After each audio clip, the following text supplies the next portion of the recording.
What if I told you that most people that are going to the gym have no idea what they're doing? Even if they might seem like they know what they're doing, like they're following a routine, maybe they look like they're in shape or have just like this overall sense of confidence that they got it all figured out. Sometimes it's easy for us to see them and be like, man, I have no idea what I'm doing. But the reality is, neither do they. Today, guys, I'm going to be giving you guys 7 of the biggest training mistakes that I've seen and still see to this day made on a regular basis.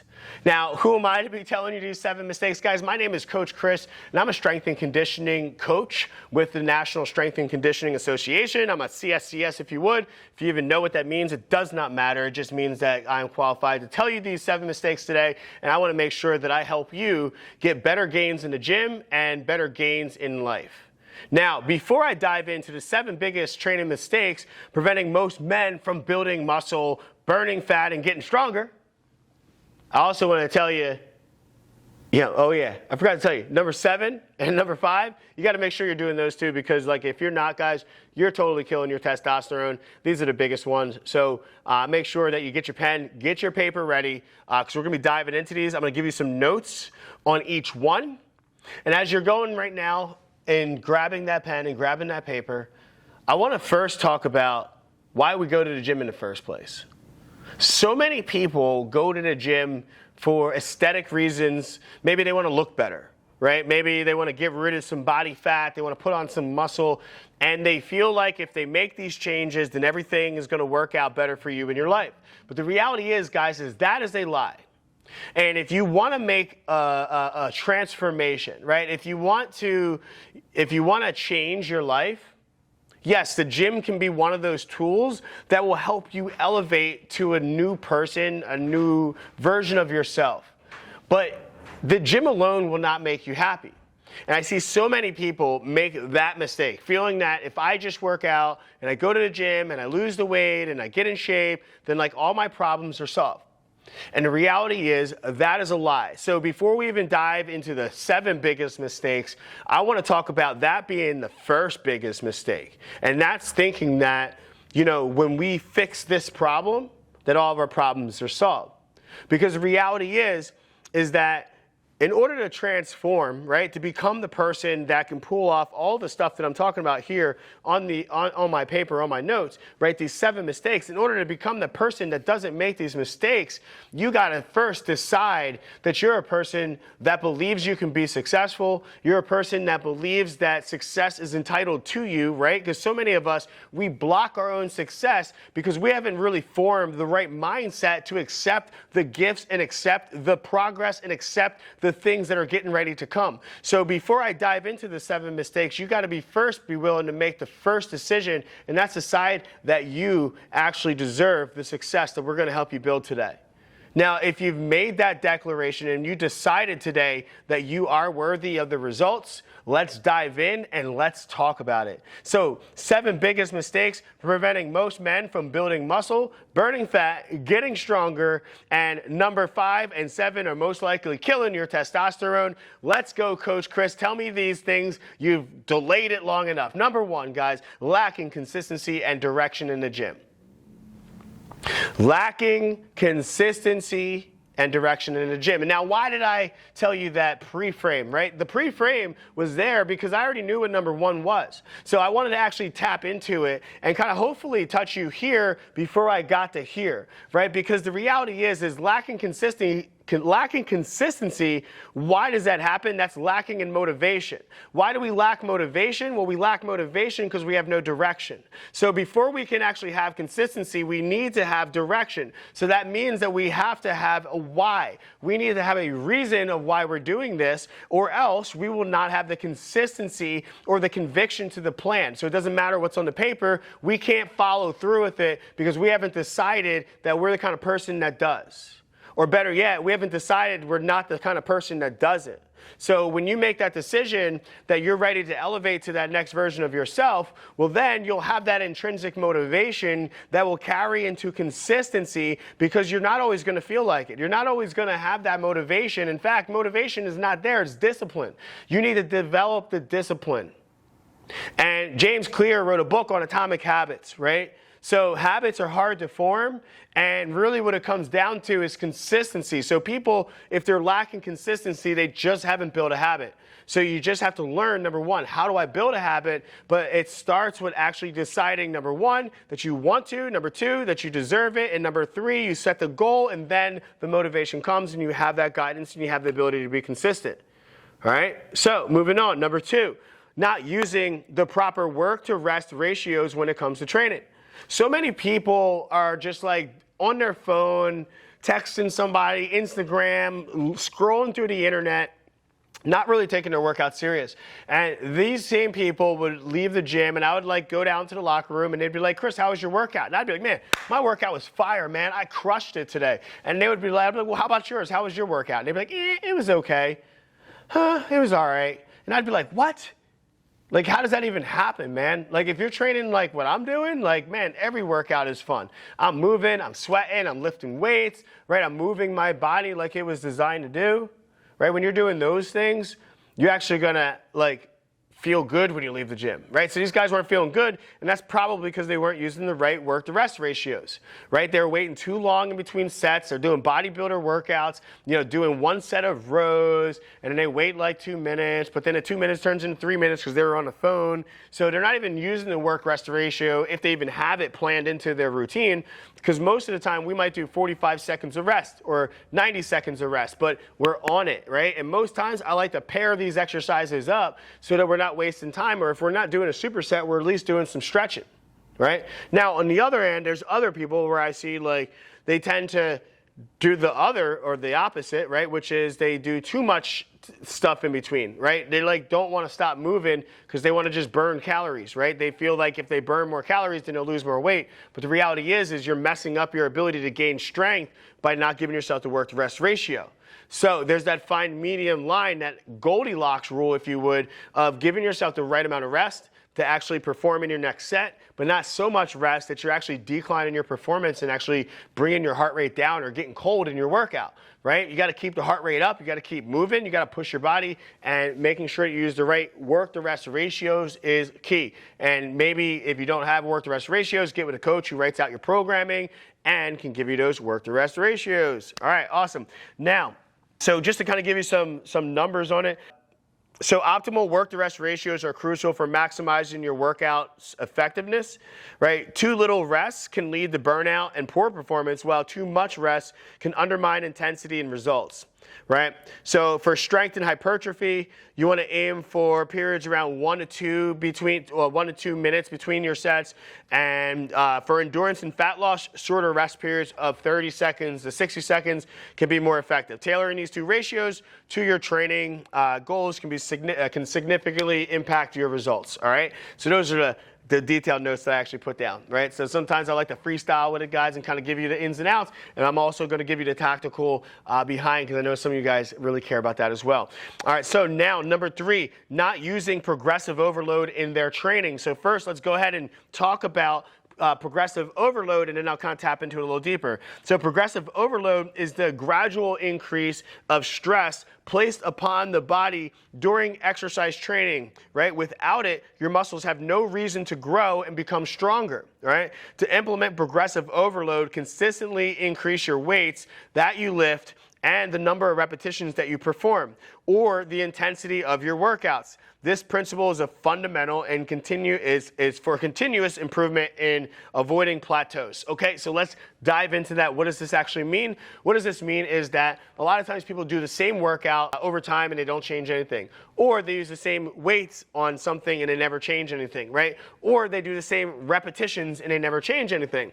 In order to see results, we have to create a shock to the body, right? The body is really good at adapting to things. We call it homeostasis, right? So it's really good at getting to a baseline. So in order to actually get results, you actually have to shock it. And Periodization, right, or progressive overload, oops, I'm using the wrong word. Progressive overload is, I guess we could say periodization kind of ties into it, because when we're writing out a program, we're thinking about periodization, which is planning out over time. We want to also put in these little progressive overload points in between these little weekly blocks. So maybe in week 1, we may have you do 10 reps of an exercise. Week 2, we do 12, right? And in week 3, we actually back you down to 8 reps, but we use load. And then now we take you up to 10 reps with that load, right? So that's an undulating periodization, right? But we're progressively overloading that so that your body continuously changes and transforms. Now, if we want to look at it like, okay, well, what's another way we can progressively overload?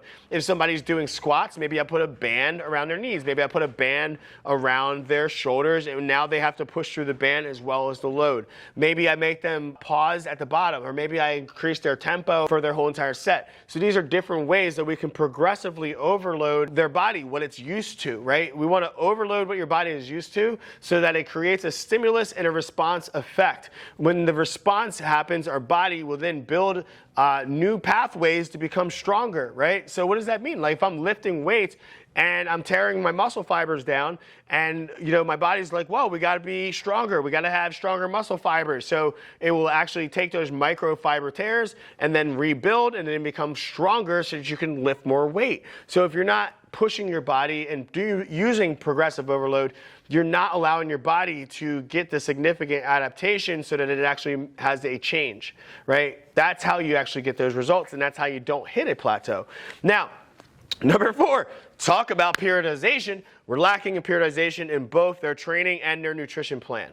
All right, so this is really important because when we talk about periodization, people only think about it when it comes to training, and they don't think about periodization as far as their nutrition, right? So periodization involves structuring your training and nutrition in phases to optimize specific outcomes such as muscle building, fat loss, or endurance, right? Neglecting this can lead to stagnation, suboptimal results, and most importantly, in your training, we want to incorporate phases of different intensities and focuses. Similarly, adjust your nutrition plan to support the current training phase, right? Whether you're aiming to bulk up or lean out or maintain, right, you need to be eating the right food at the same time to match what kind of intensity your workouts are doing. So if you're in off season and you're just kind of like chilling, you don't really burn a lot of calories, well, you don't need to eat a lot of calories. So your nutrition can match that. But if you're in an intense training phase, well, you're going to need more intense recovery, which means that you got to focus on eating a lot more food, probably a lot higher quality food. So you need to make sure that you're making those shifts in your nutrition to match those shifts in your training. Now, when we talk about periodization, we want to think about breaking the year into cycles, right? We got 90 days, 90 days, 90 days, 90 days, right? We may look at one of those 90-day blocks and break that down into 3 months, right? And those little cycles, we're going to work on certain elements of our training. So in the first phase, maybe we're going to work on just overall strength, right? And then in the second phase of that, we're going to work on maybe some hypertrophy. And then in that third phase, we're going to get really strong and work on overall strength, hypertrophy, and power and strength, right? So now we're starting to kind of get into those higher levels of intensity and volume.